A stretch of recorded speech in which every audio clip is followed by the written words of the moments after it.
Com certeza. E essa pressão familiar, inclusive, se o advogado, principalmente nós, como advogados criminalistas, a gente não tiver um equilíbrio, a gente acaba cedendo. Eu mesmo, no Sim. início, eu digo isso por experiência própria, no início da minha carreira mesmo, quando eu comecei a advogar, eu ficava naquela ênfase, naquela coisa, eu sempre digo, principalmente o advogado que está iniciando, ele tem esse negócio de ficar no desespero. Ah, a família Sim. começa, mas ele está preso, doutora, mas eu preciso soltar, e aí você quer, você se envolve, você acaba se envolvendo, você acaba entrando emocionalmente ali, querendo que solte, e aí acaba fazendo besteira.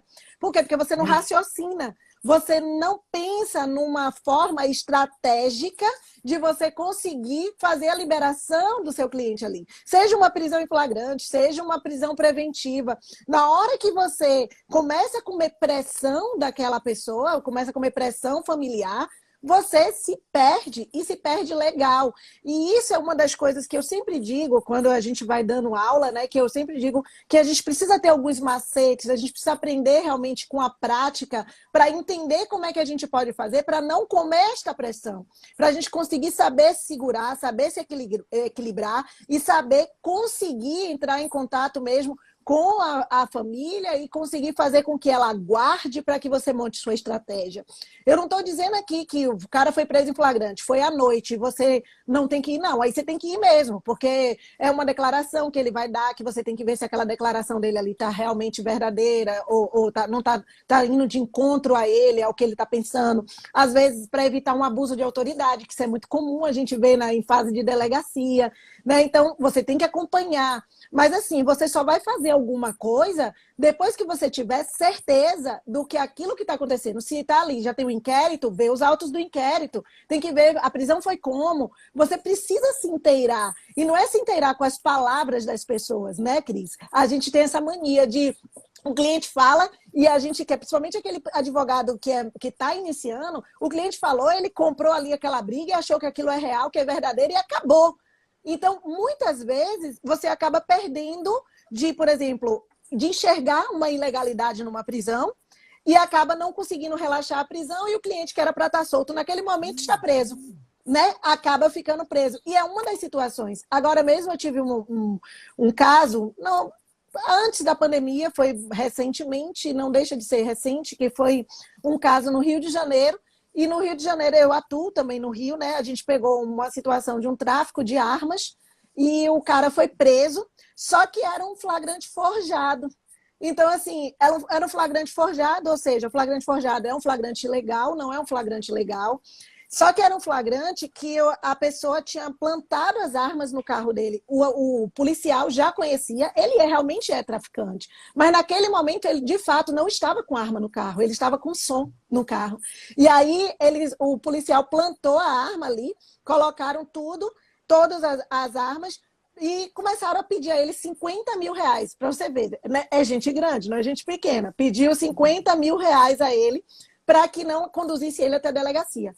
Esta situação aconteceu 10 horas da manhã. 10 horas da manhã. Ele foi chegar na delegacia 6 horas da tarde, porque a polícia pedindo, rodando com ele, ameaçando e pedindo a ele o dinheiro para não conduzir ele até a delegacia. O que aconteceu? Nesse primeiro momento eu não estava no Rio, ainda não era advogada dele, não tinha. Ele pegou um advogado da família, que era um advogado que não era criminalista, era um advogado civilista. E não, nada contra, mas vocês sabem que a gente precisa ter especialização, porque o processo penal ele tem procedimentos que são diferenciados, e aí um desses diferenciais é justamente o relaxamento de prisão para uma prisão em flagrante que está ilegal. Ele relatou isso. Então, assim, na hora, era a primeira coisa que ele tinha que verificar era a ilegalidade da prisão. O que aconteceu? Ele não verificou, advogado que não é da área, acha que tudo se resolve com habeas corpus, impetrou o habeas corpus para uma prisão em flagrante. Se quebrou, né? Então, assim, aí só faltou o desembargador, né, no acórdão, dizer que estava ali na decisão dele, dizer que ele precisava voltar para a faculdade, né? Só faltou, em outras palavras, só faltou isso. Aí foi quando eu entrei, foi quando eles entraram em contato comigo, eu já conhecia, né? Fui indicada por uma pessoa, e aí eles falaram, doutora, dá para olhar essa decisão aqui, porque o cara era para estar solto no mesmo dia, e o que aconteceu? O cara já estava 1 mês preso. Quando ele chegou, acredite se quiser, Cris, com uma prisão ilegal. Então, assim, um flagrante forjado que a gente depois descobriu, que a gente provou, a gente conseguiu comprovar, conseguiu tudo e conseguiu soltar ele. Mas, só para vocês terem ideia dessa situação, por isso que a gente diz, por que ele solta e eu não? Porque, às vezes, esse caso aí foi um caso que não era um advogado criminalista, mas também poderia ser um advogado criminalista que não tivesse a estratégia correta, que não se atentasse. Primeiro, o que é um flagrante forjado? A pessoa precisava saber.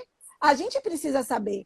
Antes de tudo, não adianta você ter a prática criminal e você não saber o direito material, os fundamentos para poder você lidar com as teses que você vai vir ali pela sua frente. Da mesma forma que não adianta você ter o direito material todo na sua cabeça, as teses, não saber como você vai proceder na prática criminal. Então, é uma faca de dois gumes. Você precisa entender isso aí, né, Cris? E nesse caso aí, foi um caso, um exemplo que eu trouxe que foi recente e que o cara acabou comendo mosca porque não sabia nem o que era um flagrante forjado, já começou daí, porque quando eu conversei com ele, ele não sabia disso.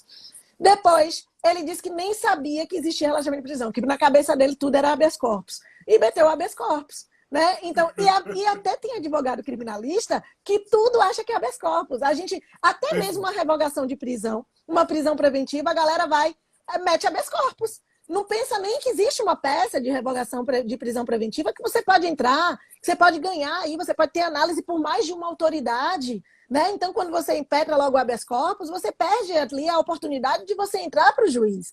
Então, as pessoas não se atentam a isso.